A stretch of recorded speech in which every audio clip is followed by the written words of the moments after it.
Hey, Warren and Charlie. Good afternoon. My name is Sudhakar Reddy Annapureddy. I'm from Bentonville, Arkansas, home of Walmart. I'm shareholder since 2019, and my daughters are shareholders since 2020. My question is, this is my first time coming to shareholders, and my question is, Walmart and Berkshire Hathaway has very great relationship with BNSF, McLean, and consumer goods like Fruit of the Looms and Granimals, and etc. My question is, Granimals is exclusively sold at Walmart, and Fruit of the Loom is sold at many other retailers. How does Berkshire Hathaway decides some items are sold at some retailers exclusively versus others are sold at many retailers? Well, that's a good question, but obviously, you'd love to control, if you have a product, you'd love to control the distribution, and you're probably going to get better gross margins if they ask for you by name. I mean, they just had an article about Bernardo Arnault, who built LVMH, and he's got a blue box at Tiffany, and the blue box itself means something. And Coca-Cola, the bottle, meant something. In the 1920s, I think there was a study of that kind of hoop skirt bottle, and blindfolded, a very high percentage of the population could recognize it was Coca-Cola. When they can recognize not only the product, but the container, you're going to have good gross margins. And if you're just another cola, and there have been hundreds of them, and even if you have distribution through something like Walmart, who has Sam's Cola, it just doesn't, it's not the same. I mean, here I am, and 1886 or so, John Pemberton in Atlanta created it, and they spent a very significant amount of money advertising. On the other hand, Hershey's didn't spend any money on advertising. So we have observed, Charlie and I both have observed so many products, so many methods of retail. We really think we know quite a bit about it, and we also know how much we don't know about it at the same time. And it doesn't mean that we want to go into retailing ourselves, but it does mean we've learned to some extent what to avoid, and we've learned when somebody really has something, and Granimals has something. It's just that there's only many, Walmart does a great job of distribution for us, and it's a good product for Walmart, it's a good product for us. And on Fruit of the Loom, they can sell lots of types of underwear, and they can do a big volume, but we're not going to make as much money relatively to capital employed or anything with a product that has a whole bunch of competitors. And if the kid wants a Granimals pajamas or something, it's not the sort of product that causes people to drive 20 miles out of their way to buy it or anything of the sort. But if you're in the Walmart and you're picking out pajamas or something for the kid, and he or she wants a particular product, and it's reasonably priced and everything, and wears well and everything, we're happy to have it distributed through somebody with the distribution power of Walmart and their design. They're very happy to have the product.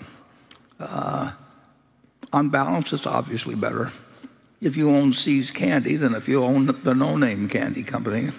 Particularly when people buy it as gifts a couple times a year. I mean, they know that if they give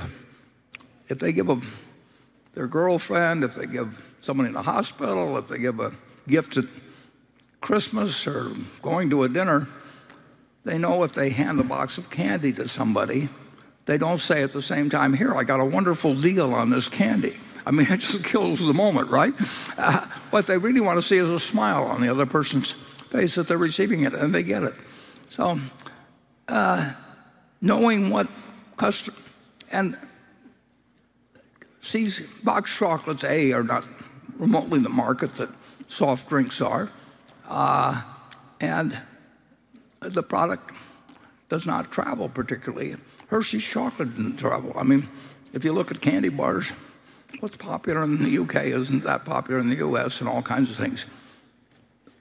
Coca-Cola travels. There's 200 countries and roughly, and probably 180 of them, it's the dominant product. And how do you do it? Well, it helps if you started in 1886 and build from that point forward. So we've learned a lot. We got a lot to learn, but we did learn that something like Garanimals, we understood when it came around. Nobody ever heard of it. We bought it for a very low price, as it turned out, 20 years ago, and still nobody knows it. Hardly that we own it, and that's fine. But they know what Garanimals are, and it has legs. It just keeps going year after year, and some things are like pet rocks, and we're learning all the time. Charlie? I have nothing to add. Okay. You probably never bought any Garanimals. No, I never have. I don't even wear them. You wouldn't fit. Okay, Becky. This question comes from Barry Laffer in New York City. Berkshire owns about 94 million shares of Paramount Global as of the last published data. This asset-rich company has disappointed on recent quarterly earnings reports and just this week slashed its dividend by 80%. How do you see the streaming wars evolving, and do you still have conviction in your investment thesis? Is your investment thesis based on the company being an acquisition target or based on its fundamentals? Yeah, and how would you like to manage my money for nothing? We are not in the business of giving stock advice to people, and people who don't know anything about stocks can make a lot of money doing that, and we don't think it's something we should give away. But I will say this, it's not good news when any company passes its dividend or cuts its dividend dramatically. And the streaming business is extremely interesting to watch because there's people love to use their eyeballs being entertained on a screen in front of them or a phone or whatever it may be. But there's a lot of companies doing it, and you need fewer companies or you need higher prices. Well, you need higher prices or it doesn't work. And you don't lock in people when you get them to join up for the streaming period when your serial runs. I mean, you keep them on for a while, but you can't lock them up. And we'll see what happens. I mean, I had a gasoline station when I was 21 or 22, and it's about 4 or 5 miles from here, and we had one competitor, and he determined our profit because we looked at his price every day, and if we cut the price, he'd match it, and we couldn't raise the price, and he did twice the gallonage, so he won. And there's just basic business problems that you see with certain industries that you don't see with the other. Disney was unique in its animated, what it offered, in the 30s and 40s, and they wrote the stuff off in the first showing, and then they rejuvenated Snow White and put all these other people every 7 years, and that was fine. But this is a different world, and the eyeballs aren't going to increase dramatically, and the time they can spend it's not going to increase dramatically, and you got a bunch of companies that don't want to quit, and who knows what pricing does under that. But anybody tells you what they know what pricing will do in the future is kidding themselves. Charlie? Charlie's had a lot of experience, incidentally, with Hollywood. I mean, he used to, before I even met him. I think the movie business is one tough business. Yeah. That's my view. The talent will make the money, the agents will make the money, and if you've got a theater, the theaters are now doing 70% of the business that they did before the pandemic. And big hits, have enormous grosses, but you can't reduce the supply. People have only got so many hours in the day. They've only got 2 eyeballs, and they got more choice than ever before. And they've got stuff that's cheaper that offers them the same experience, and some of them like the experience, particularly the big hits of going. But it isn't like you can double the number of people or double the eyeballs or anything like that. And you've got a lot of people. The talent will always get paid. And when you essentially are packaging that talent one way or another, and you need to get higher prices, and you've got a lot of strong companies that don't want to quit, that's an interesting equation. Hey, if you think the movies are tough, try to invest in a New York show on a conventional stage. There they think it's a breach of faith in that business to let the person put up the money ever get any money back. Yeah, well, Charlie saw a lot of that, actually. I don't like those businesses. Tell him what happened on Cleopatra, Charlie.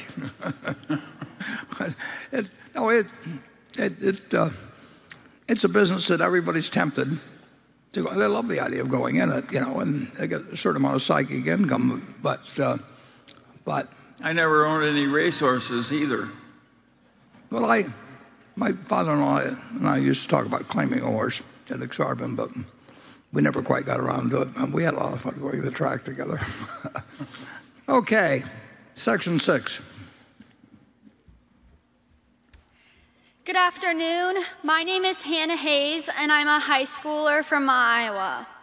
You said earlier today that transitioning to renewable energy has the people and capital to support it. So with enough investment in renewables, the development of energy storage technology to soon meet Iowa's energy needs, and support from the government system through Inflation Reduction Act funding, why hasn't Berkshire Hathaway Energy truly invested in the future by accelerating retirement plans for the coal plants, which have high operating costs and are currently Iowa's biggest carbon polluter and will continue to be until they're finally retired in 2049, which is too late to be curbing emissions according to the IPCC? Yeah, it's very interesting. We in Iowa, we have actually produced more wind energy than is used, the total amount of energy used by our customers, but it's not producible 24 hours a day necessarily. So there's problems. And incidentally, in Iowa, a significant majority of counties welcome us when we come around and want to put in wind, and some don't want it. I mean, there's a not in my backyard someplace. There's other places where they love the money they get from a small plot of ground, and people they like the taxes that are paid. But I would say that if there's one state in the union that stands out in the development, it's Iowa. But what's also interesting in Iowa is that we have one other major company. There's always loads of little co-ops and all kinds of things that sell electricity, but we have one major competitor, and our prices are significantly lower. And as a matter of fact, we are now in the Omaha Public Power District, and 3 miles or 4 miles away, we're selling electricity in Iowa, and we are selling it cheaper, even though public power was invented in Nebraska and has been I think it's, George Norris did it back in the 1930s, and Nebraska's resisted to some extent wind power more than Iowa, but like I say, our competitor or alternate source hasn't really pursued it the way we have. But I would say that our record in wind and solar has not been topped by any utility in the United States. And of course, it's been aided by the fact that most utilities pay out 70 or 80% of earnings in dividends. And we haven't taken a common dividend out of, we had a little tiny preferred, we haven't taken a common dividend out of it. For 20 years, we reinvested, I don't know how many billion. That's the reason why the earnings have gone from 200 million to 4 billion, but we're not earning a higher rate of return on capital than we were when we started. We just put way more capital into the business as we went along, kept reinvesting the capital. So I wish Greg were here to tell you more details about it, but I would say that we'd really put a Berkshire Hathaway Energy's record against any utility in the United States. Charlie, you've watched it. Well, I have, and I'm not personally at all sure how bad the global warming is going to be. I don't think anybody knows for sure whether the seas are going to rise 2 inches or 20 feet. And so I think there's a lot of false claims here in a world where much is not known. Yeah, Wyoming, there is a lot of wind in Wyoming, and we are building transmission line that extend out through the West. But it was World War II, and they told us to do it. And we had a czar in Washington that could say, just get it done. Like they said to Henry Kaiser on building ships. You can't believe how far ahead we would be now from where we are. But we've got the money. We've got the know-how. And we do spend about, this year, our depreciation in our utility company is on the order of $4 billion. And we spend maybe $3 billion additional to that. So maybe we spend $7 billion. And there are very few companies in the utility industry that are spending, that percentage of their depreciation. But we'd love to be spending more. But there are people all over that don't want the pipeline to go through there, or they don't want the tower, whatever it may be. And that is the problem of a democracy. And even, as I mentioned, within Iowa, you've got a great many counties great majority of the counties, I think, but welcome the wind power, and you've got some counties that don't like it. And we're obviously going to work with the ones that want to work with us. We do not have the ability to go in and tell anybody what to do on that. And there's a Public Utility Commission in every state that basically governs what we earn on it, what we do, and that's the way the industry is developed. And that's not bad unless you get into things that in effect extend. They're part of a countrywide system rather than a statewide system. I think also that even if we weren't worried about global warming, it would make sense to shift to renewables to conserve our hydrocarbons. There's certain things hydrocarbons can do that nothing else can do, and there are only so much of them there. Why not be cautious in conserving them? And the cost, they've gotten so much more efficient too. I mean, the wind stuff. I mean, if you look at what we're doing now, those towers are way more efficient. But there's a lot of people that are talking that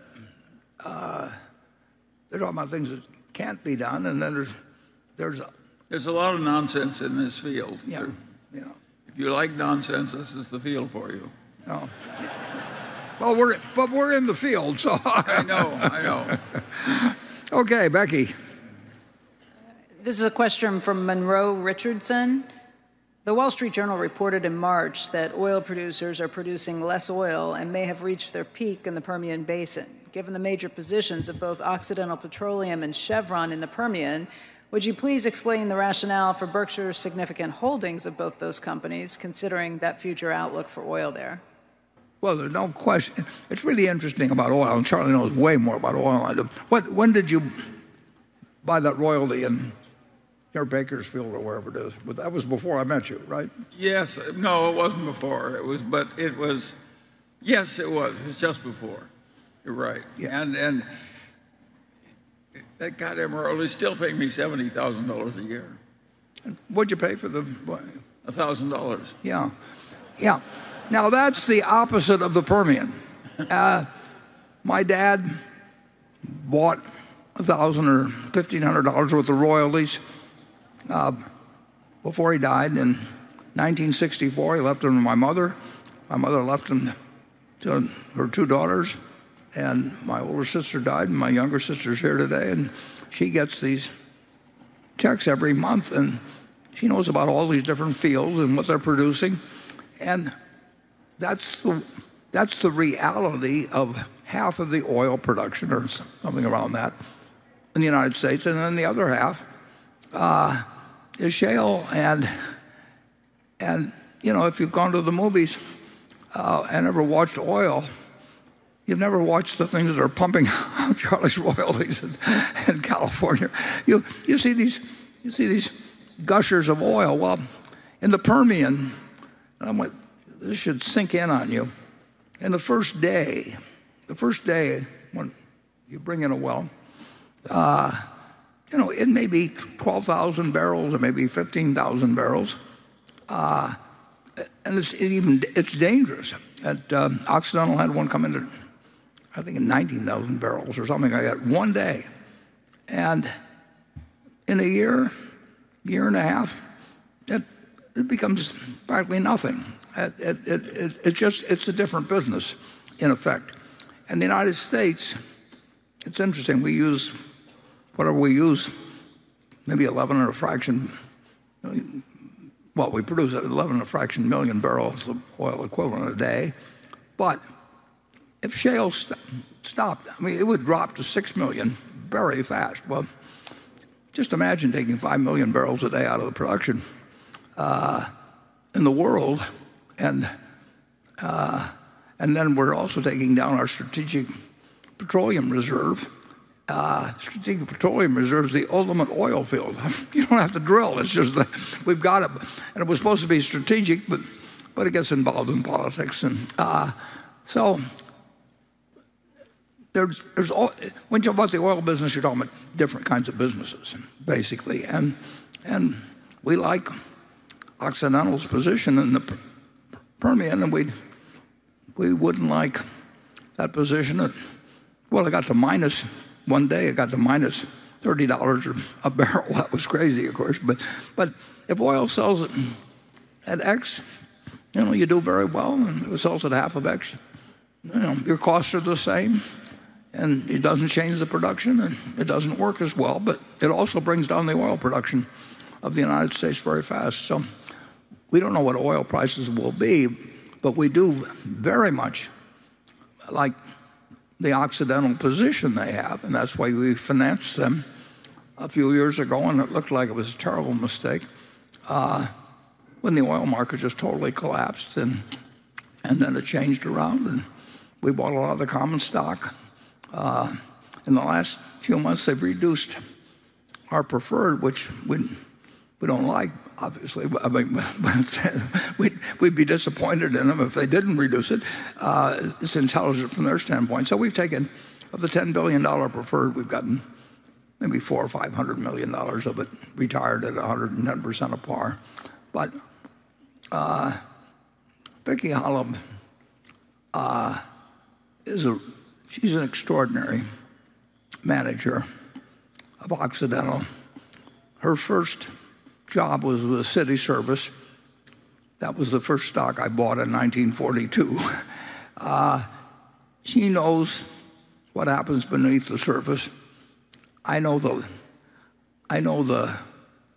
math of it, but I wouldn't have the faintest idea what to do if I was in an oil field. I can dig 2 feet down. I can't in my backyard, and that's my understanding of subsoil in the world. I can't picture the field that Charlie has been collecting that monthly check from 50 plus years, 60 years roughly, or my sister getting at various fields where they just keep pumping and pumping and pumping, and we in the United States are lucky to have the ability to produce the kind of oil we've got from shale, but it is not a long-term source like you might think by watching movies about oil or something of the sort. Charlie, do you have anything? Yeah, it really dies fast, those shale wells. If you like quick death in your oil wells, we have them for you. No. But Occidental, they're doing a lot of good things. Yeah, they drill a lot of new wells, and they're doing it at a profit, but it's a different kind of oil business. It's just different, yeah. And that's true of almost half the oil produced in the United States. And there's times... a lot of oil down there that nobody knows how to produce. And they've been working at it for like 50 years. But they worked at the existing shale production for about 50 years before they figured it out. And it was weirdly complicated when they finally were able to do it. There's only one type of sand that works. Can you imagine a horizontal pipe, that maybe a mile and a half or something? It's just so different than what you think about. It goes laterally for 3 miles, 2 miles down. Yeah. How in the hell do you drill 2 or 3 miles laterally when you're already 2 or 3 miles under the earth? They've mastered a lot of very tricky technology to be able to get any oil out of these wells at all. Yeah. And we love the position with Occidental, and we love having Vicki run it, and they've been... And there's a lot more oil down there if anybody can figure out another magic trick. That's all we need is another magic trick. But Occidental has some other things too. Yes, but... the price of oil still is incredibly important in terms of the economics of short-lived oil. I mean, no question about that. Well, if it's... And we will, incidentally, there's speculation about us buying control. We're not going to buy control. We don't want to. We've got the right management running it. I mean, we wouldn't know what to do with it. Charlie wouldn't mind knowing what to do with an oil field. Admitting you're buying coal would be like going out and seeking to acquire a cancer or something. You can't even borrow to expand a coal mine now. It's really, it got very unfashionable. Yeah. And we think, frankly, some of the things said are ridiculous, and on both sides, in both extremes. I mean, it's just, you're dealing with physics. You're dealing with, it's the politicization of positions on something that's enormously important in terms of energy. Is just, it just lends itself to demagogues and fundraisers and advisory organizations and everybody in sight. And we will make rational decisions, and we do not think it's un-American to be producing oil. And there is no oil basin in the United States that compares to the Permian in terms of promise. Yeah, we were lucky. Well, we didn't know it was there until not that many years ago. It had sort of been used up, and they always knew the shale oil was there, but they thought it was going to stay unrecoverable forever. Yeah. The second or third stock I bought was Texas Pacific Land Trust, and they owned 3 million acres down there, and they were grazing revenues of 10,000 a year or something like that. And they were sitting on this incredible amount of oil, and basically that company is now actually part of Chevron, and it went through Texaco and did all kinds of things, and there's still a Texas Pacific Land Trust, but a lot of that property is fee owned by their minerals are owned by Chevron, which is some advantage, but it's it's an interesting subject, I'll put it that way, and we will not be making any offer for control of Occidental, but we love the shares we have, and we may or may not own more in the future, but we certainly have warrants on which we got as part of the original deal on a very substantial amount of stock at around $59 a share, and those warrants last a long time, and I'm glad we have them. Okay, station 7. My name is Max Joe. I'm from Toronto, Canada. I have a question for Charlie regarding a statement you made in the past.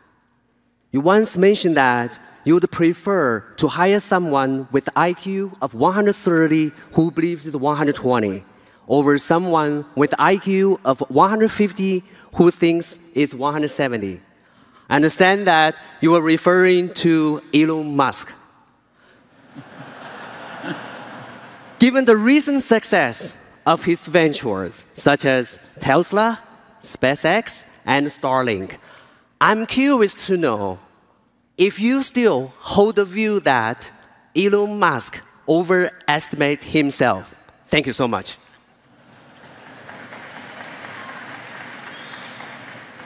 Well, yes, I think Elon Musk overestimates himself, but he is